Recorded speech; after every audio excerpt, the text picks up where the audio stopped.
بسم اللہ الرحمن الرحیم. Please like subscribe and share. بسم اللہ الرحمن الرحیم. السلام علیکم. میری آپ سبھی سے التجا ہے کہ ایک مرتبہ درود ابراہیمی پڑھ لیجیے گا. بسم اللہ الرحمن الرحیم. اللہم صلی علی محمد وعلی آل محمد کما صلیت علی ابراہیم وعلی آل ابراہیم انک حمید مجید. اللہم بارک علی محمد وعلی آل محمد کما بارکت علی ابراہیم وعلی آل ابراہیم انک حمید مجید. جزاک اللہ خیر. بسم اللہ الرحمن الرحیم. آخرکار تم سب کو لوٹ کر اپنے رب ہی کے پاس جانا ہے، پھر وہ تمہیں بتا دے گا کہ تم دنیا میں کیا کچھ کرتے تھے. اے ہمارے رب، ہم نے گناہ کر کے اپنے آپ پر بہت ظلم کیا ہے، اور اگر تو نے ہمیں معاف نہ کیا اور ہم پر رحم نہ کیا تو ہم ضرور خسارہ پانے والوں میں ہو جائیں گے. اور مجھے نعمتوں والی جنت کے ورثوں میں سے بنا دے. وہی خدا ہے جو تمہاری صورتیں ماؤں کے پیٹ میں جیسے چاہے بناتا ہے. اللہ کے نام سے جو نہایت مہربان ہمیشہ رحم فرمانے والا ہے.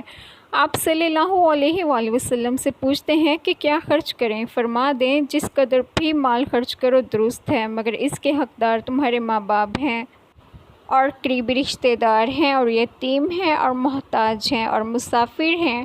اور جو نیکی بھی تم کرتے ہو بے شک اللہ اسے خوب جاننے والا ہے.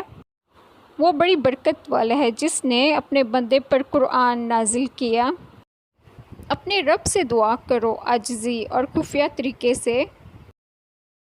بھلا دیکھو تو جو دین کو جھٹلاتا ہے، پھر وہ جو یتیم کو دھکے دیتا ہے اور مسکین کو کھانا دینے کی رغبت نہیں دیتا، تو ان نمازیوں کی خرابی ہے جو اپنی نماز کی حقیقت سے بے خبر ہیں. وہ جو دکھاوا کرتے ہیں اور وہ برتنے کی معمولی سی چیز بھی مانگنے نہیں دیتے.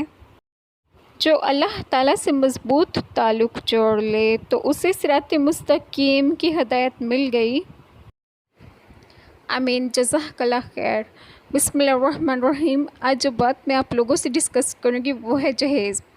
ہمارے معاشرے میں جہیز کو اس قدر ٹرینڈ بنا لیا ہے کہ لڑکیوں کی زندگی جہیز کی وجہ سے جہنم بنا دی جاتی ہے کہ وہ جہیز نہیں لائیں، اور کافی لڑکیوں کی شادی اس وجہ سے نہیں لوگ کر پاتے کہ وہ جہیز نہیں بنا پاتے. ہم لوگ مسلمان ہی ہیں نا، اللہ معاف کریں، نام کے مسلمان ہیں، تبھی تو لڑکیوں کے جہیز کی وجہ سے زندہ درگو کیا جاتا ہے، جبکہ اللہ تعالیٰ کی ایسے لوگوں پر لعنت ہے جو جہیز مانگے. اللہ تعالیٰ کے لیے خود کو بدلیں اور معاشرے میں جہیز جیسی لعنت کو اپنانے سے درگزر کریں. میری اللہ تعالیٰ سے دعا ہے کہ آپ لوگ اس بات کو سمجھیں گے کہ میں نے کیا بات کی ہے. اللہ تعالیٰ سے اپنے گناہوں کی معافی مانگیں اور اللہ تعالیٰ ہم سب کو سمجھنے کی توفیق دیں. آمین. جزاک اللہ خیر.